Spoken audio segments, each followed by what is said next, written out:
The 12 Rules by Stony Shaw. Rule number 9. Maintain perimeter security.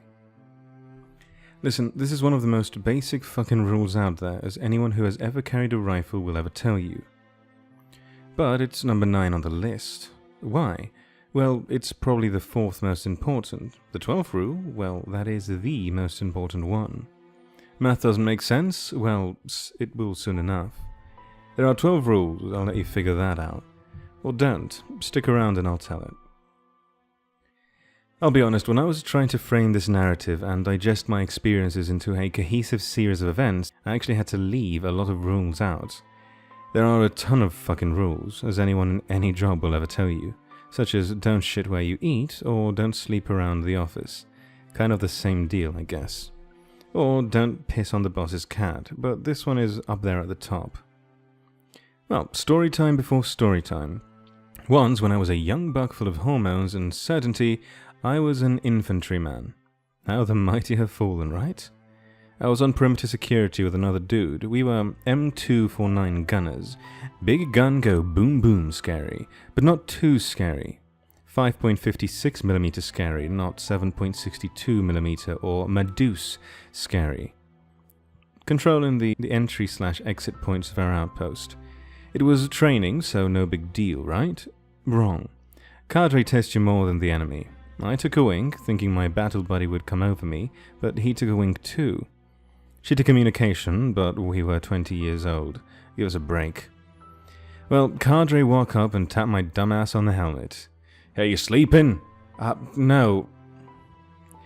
And then there I was, in the middle of the night, soaking in my own sweat like a prime roast in a slow cooker, with my squad automatic weapon held high over my head whilst I maintained a squad position for 30 minutes. Fucking awful. Anyway, perimeter security is no joke. It's warfighting 101. Well, that and fire guard. But, anyway, a different story for a different time. Where was I? Perimeter security. On a cold January evening, there was a National Guard unit that was training on a small mount site. That is, a couple of shipping containers with doors so they could practice breaching and room clearing on a simulated town. They were ambitious, for the National Guard at least.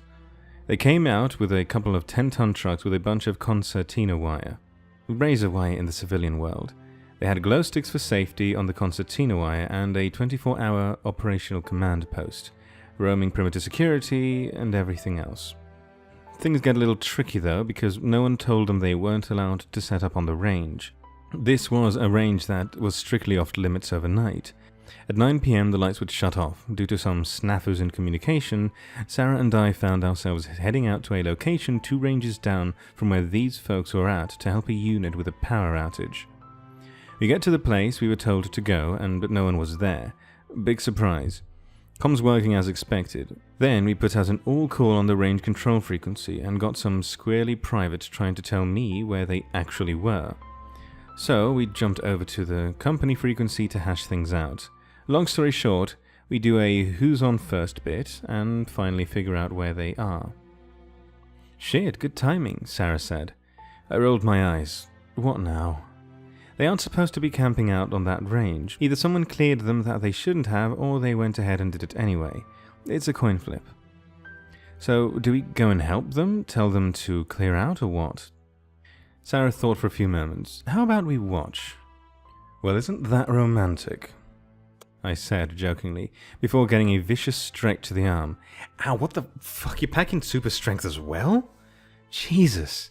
Watch, Rook, you don't want none of this. She shot back, making exaggerated karate knife hands.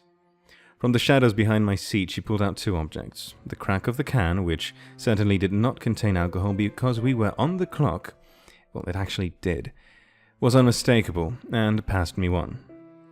Lady on the lake, she shot me a dirty look, and then... 2-5, this is Hotel Romeo. Has your security made its way back yet?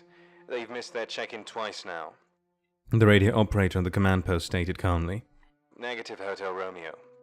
A groggy voice responded after a delay. I'm gonna go check on him. Wait 1. A couple of minutes passed.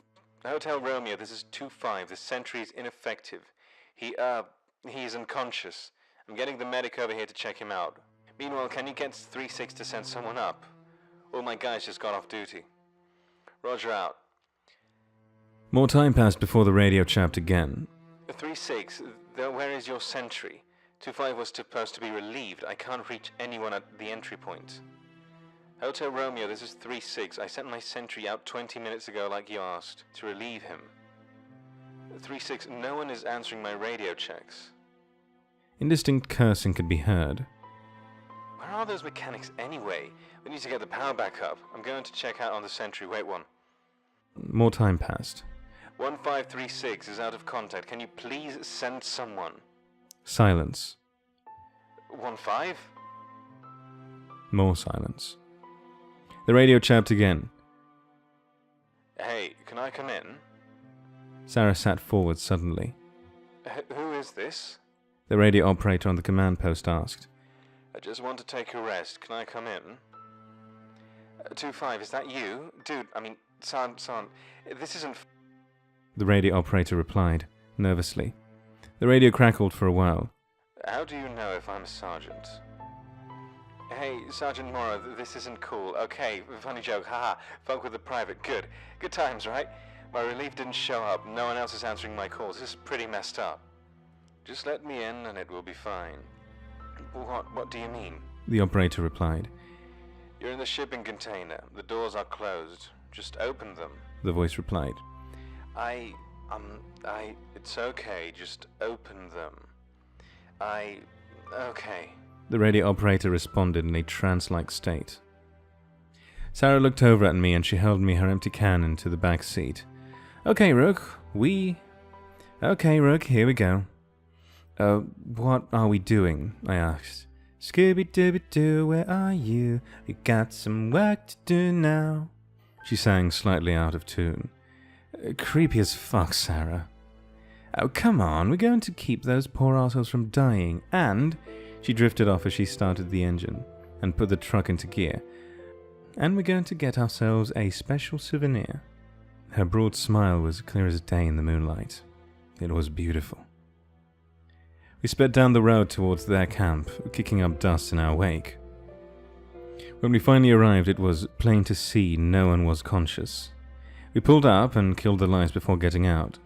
2 guards at the entry-exit point were unconscious, or dead, which briefly brought my memory from basic training back to the surface. It was then that I noticed I was a little uncomfortable with our so-called plan to get a souvenir. What are we doing here, Sarah? Hun, don't worry too much. I've got you covered. Oh, and follow me. Here, take this. She tossed me a pack of zip ties to me. Open them and have them ready to go, okay? My hands are going to be a little too occupied to get 'em out, she said as she cracked her knuckles. We crept through the perimeter without drawing attention. The guards actually were asleep, thankfully, but it was unclear if their current state was permanent or a temporary stop on the way to something much worse.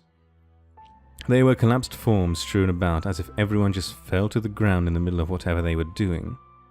We moved quietly to the shipping container that obviously housed the command center. We stacked up near the half-open door and she pressed on a solitary index finger on her lips and smiled. Before I could even conceive a protest, she rushed in, and after a moment of hesitation, I followed. What was in that shipping container I couldn't describe. As soon as I entered, I felt dizzy and short of breath, forgetting where I was or why. I wanted to sit down and take a rest, but something about Sarah's urgency pushed me onward. I could see the radio operator on the ground as my cone of vision narrowed, but I could also see Sarah wrestling with something, some form. I heard screams and shrieks, but they weren't hers. I continued stumbling forward due to momentum, with one outstretched hand as I held 3 zip ties. Then everything went black. I awoke to the dawning sun and Sarah standing over me, smiling in pure joy. What? I croaked. What happened? Sleepy, you took a nap. But no, really, we saved a bunch of guys' lives before they went on into respiratory failure. Okay. She just shook her head vigorously. Ah, and look, she dangled something in her hands. A souvenir. It was a horn of some sorts. As soon as she put it into my field of vision, I started to feel dizzy again, slipping back into the darkness. "Oh shit!" she cried. Sorry, you're right, you don't look, just... "No, we got a souvenir," she said as she stashed it back in her pocket. "What was that thing? And wait, how did you remove that horn?" "I call it the sleeper because I'm just so creative. It's just another one of those things that roams at night. One of the sentries talked to it, thinking it was a person, and let it into the perimeter.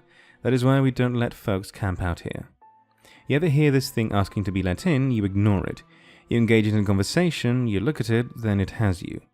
Not me, obviously, another perk that comes of my condition where its power is useless. As for the horn, well..." She pulled out her Gerber and with a flick of her wrist extended the pliers and started clacking them. This and some elbow grease. I had to restrain it first, though. Also, thanks for not passing out like a bitch before getting the zip ties to me, though.